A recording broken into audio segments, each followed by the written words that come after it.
Bonjour à tous, ravi de vous retrouver pour cette première édition complète de la journée sur Al-Oula. Voici les titres de l'actualité.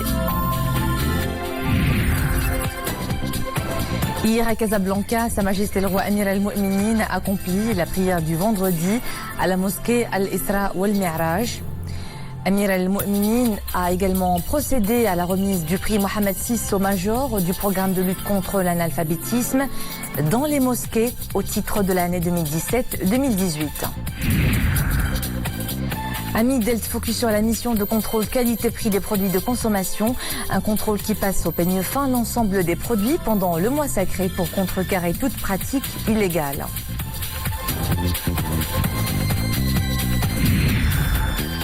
L'ingénieur et chercheur marocain Kamal Daïsavi brille au salon de l'innovation d'Iassi en Roumanie. Il est fait chevalier de l'ordre pour le progrès des sciences et de l'invention. Notre équipe l'a rencontré à Casablanca.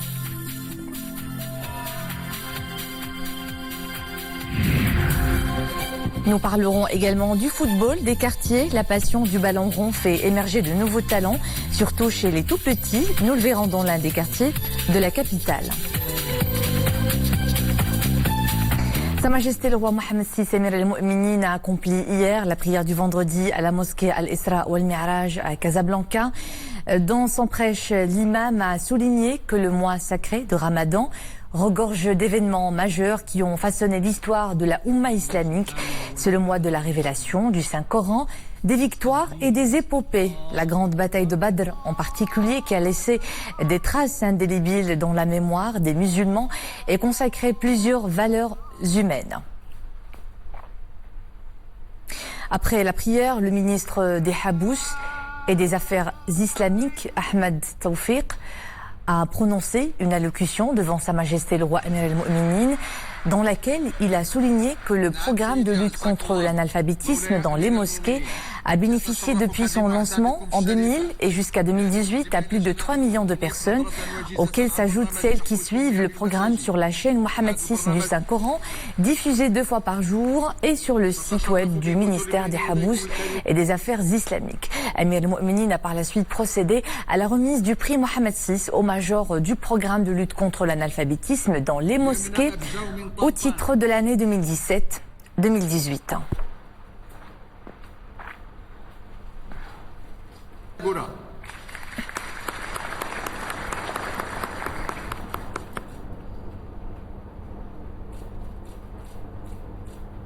الله يبارك عمل سيدي.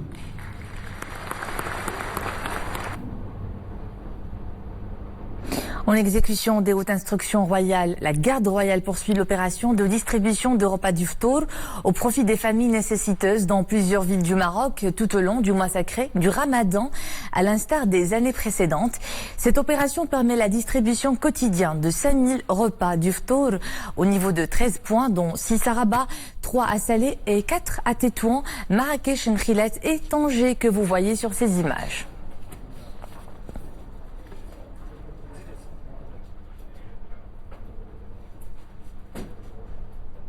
Et à Tanger, drame de route. 3 personnes, dont une femme, ont trouvé la mort et 14 autres ont été blessées dans une collision entre 2 autocars survenus ce matin au quartier Bni Makada. Les autorités locales et les éléments de la protection civile sont intervenus pour transporter les blessés à l'hôpital provincial de Tanger pour recevoir les soins nécessaires. Une enquête a été ouverte pour déterminer les circonstances de l'accident.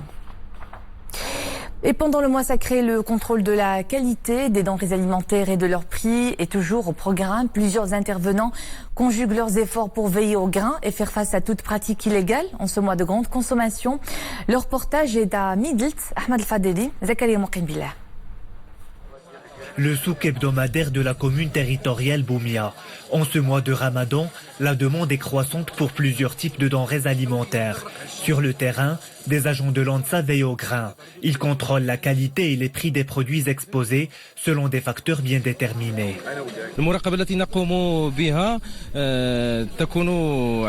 Le contrôle se fait par plusieurs moyens. Il y a le contrôle de l'étiquetage des produits mis en vente dans le souk et leur conformité au décret relatif à cet aspect. On procède aussi au prélèvement d'échantillons, surtout pour les produits les plus consommés durant le mois sacré. Ce souk connaît une forte affluence en raison du grand choix qu'il offre aux consommateurs. كل شيء الحمد لله موجود. Les produits alimentaires sont disponibles en quantité et les prix sont convenables. Les fruits et légumes sont disponibles en abondance, l'offre dépasse la demande. Les prix affichent un léger recul par rapport au premier jour du mois de Ramadan. Les souks hebdomadaires constituent le principal lieu d'approvisionnement pour les habitants des zones rurales. Ces brigades de contrôle des produits semblent rassurer les clients. Direction New York où une cérémonie au siège de l'ONU a honoré hier les 119 soldats, policiers et civils morts dans les opérations de maintien de la paix en 2018 et 2019. Parmi eux, un casque bleu des forces armées royales, décédé lors de l'exercice de sa noble mission de maintien de la paix au sein de la mission des Nations Unies en Centrafrique. Il a reçu à titre posthume la médaille Dag Hammarskjöld. Il s'agit du caporal-chef Rachid Abqari qui a perdu la vie le 24 avril 2018 alors qu'il servait dans le cadre de la mission multidimensionnelle intégrée des Nations Unies pour la stabilisation en République centrafricaine. La médaille a été remise par le secrétaire général des Nations Unies, Antonio Guterres, au représentant permanent adjoint du Royaume auprès de l'ONU, Omar Kadiri. Une minute de silence a été observée à la mémoire des soldats et personnels onusiens décédés. À Lyon, la chasse à l'homme est lancée après une mystérieuse attaque au colis piégé devant une boulangerie située dans une artère piétonne commerçante au cœur de la ville. D'après un dernier bilan, 13 personnes ont été légèrement blessées. La police a lancé un appel à témoins en diffusant la photo du suspect captée par une caméra de vidéosurveillance. Elle montre un homme poussant un vélo noir. Il serait âgé d'une trentaine d'années. La section antiterroriste du parquet de Paris a ouvert une enquête de flagrance des chefs de tentative d'assassinat en relation avec une entreprise terroriste et d'association de malfaiteurs terroristes criminels.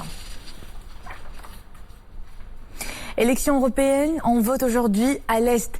La Slovaquie, la République tchèque, la Lettonie et Malte se prononcent ce samedi sur leurs candidats.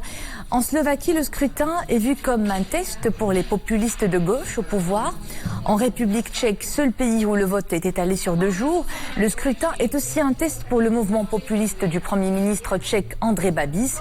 Et en Lettonie, tous les 16 partis en compétition pour les 8 sièges du pays balte à Strasbourg affichent des positions pro-Europe. Retour à ce qui fait la une de l'actualité chez nous et cette distinction de l'ingénieur et chercheur marocain Kamal Daïsaoui qui a brillé au Salon européen de la créativité et de l'innovation tenu à Iasi en Roumanie.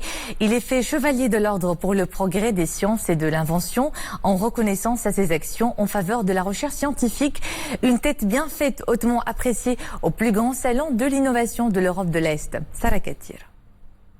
Kamal Daïsaoui a été nommé en Roumanie chevalier de l'ordre pour le progrès des sciences et de l'invention. Une distinction qui lui a été remise lors du Salon européen de la créativité et de l'innovation Euro-Invent.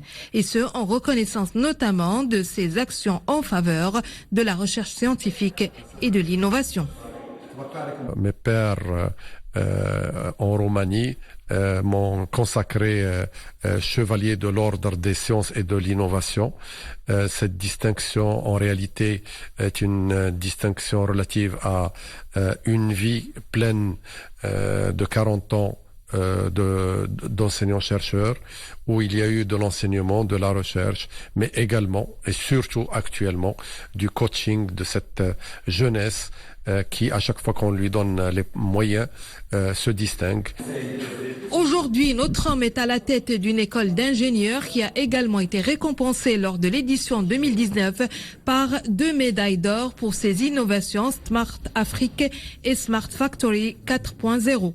2 innovations brevetées relatives à la catégorie des nouvelles technologies, l'une dans le domaine des villes intelligentes et l'autre au niveau des usines connectées.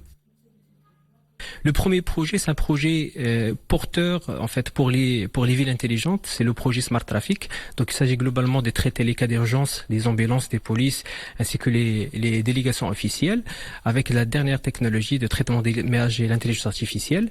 Et le deuxième projet qui a attiré l'attention des organisateurs et les membres des jurés, c'est un projet pour les usines futures, ou ce qu'on appelle aujourd'hui les usines connectées. Donc c'est le futur du Maroc et de l'Afrique. Docteur en informatique de l'université Nice-Sophia Antipolis en France, Kamel Dissaoui a entamé sa carrière d'enseignant-chercheur en France en 1981 avant d'intégrer l'école Hassania des ingénieurs à Casablanca en 1983. Un mot sport avec d'abord la finale retour de la Coupe de la CAF. La Renaissance sportive de Berkane affronte ce soir le club égyptien Zamalek. Cette prestigieuse rencontre africaine se déroulera au stade Bourj Al Arab d'Alexandrie et sera officiée par l'arbitre éthiopien Bamlak Tessema avec un arbitre assistant vidéo VAR. Les Berkanis joueront en tout cas ce derby au nord avec un moral de champion. Eux qui se sont imposés 1-0 à domicile en finale aller. Dans les plages ou les terrains de proximité, le football est une discipline intergénérationnelle qui vole la vedette pendant le mois sacré. Les tournois de quartier rassemblent les férus du ballon rond dans une ambiance conviviale. Un véritable mois de loisirs et de distraction, mais aussi l'occasion de faire émerger de nouveaux talents, surtout chez les tout petits. Vous allez le voir dans ce reportage réalisé à Hil Fatha Rabat, où le football de quartier est une véritable pépinière de talents. Amin Sharkawi et Salina Ozdar. Ils ont entre 5 et 10 ans. Ce soir, ils jouent dans leur fief le premier match du tournoi ramadanesque. Leur concentration est maximale.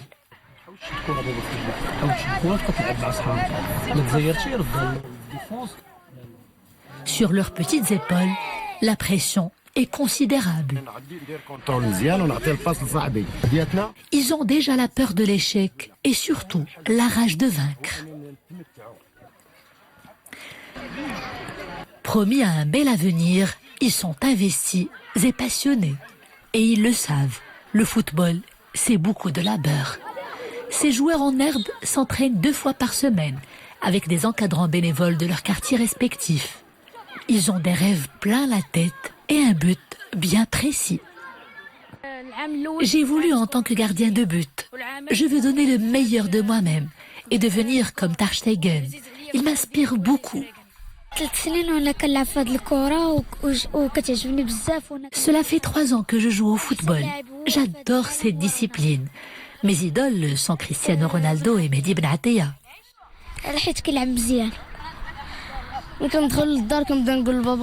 Le football est ma source de joie. C'est avec fierté que je retrouve mes parents après chaque victoire.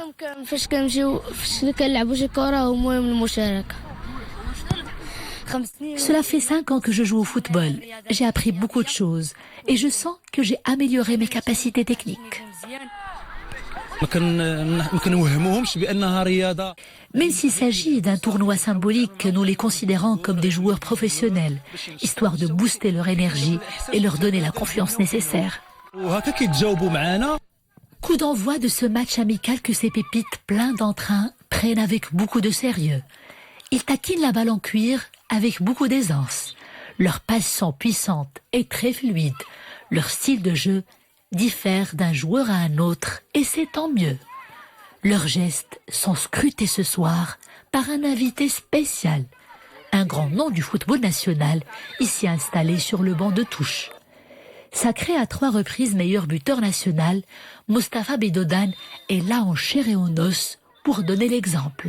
Comme eux, c'est dans son quartier natal qu'il a contracté le virus du ballon rond. Il se souvient encore.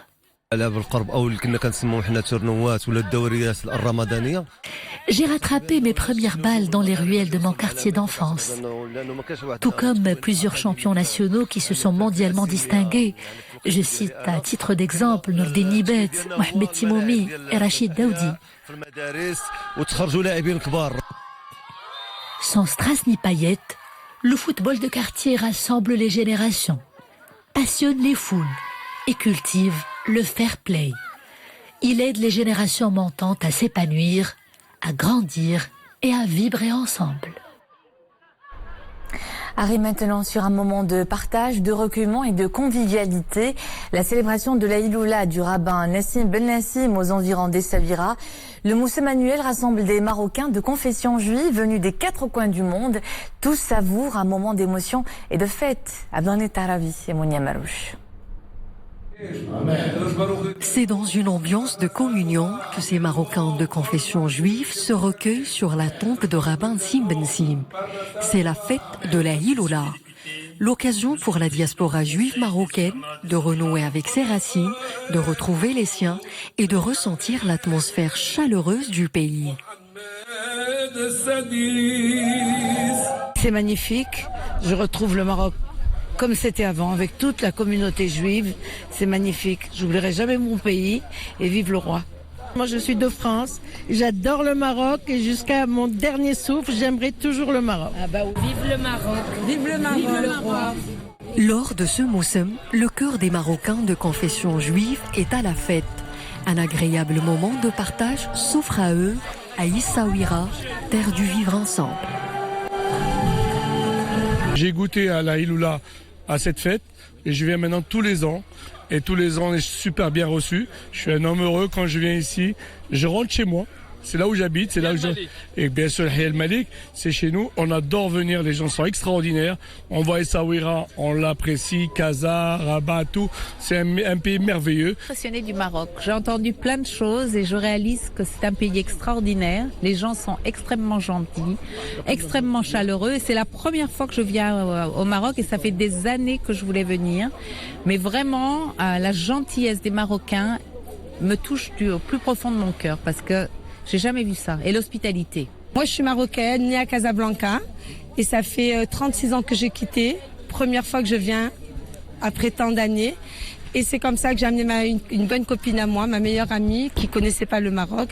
On est venu spécialement pour la Iloula. Et nous sommes très, très heureux, évidemment, de retrouver nos frères. Très contents de retrouver le Marocain. Chaque année, de nombreux Marocains de confession juive y affluent des 4 coins du monde pour prendre part à ce Moussem. Cette fois-ci, la Iloula coïncide avec le mois sacré de Ramadan. Tout un symbole du dialogue interreligieux entre juifs et musulmans. Et c'est ici que nous nous quittons. Merci à vous de nous suivre. Tout de suite, l'info se poursuit en espagnol avec Zobaïd El Fathi. Bel après-midi à tous.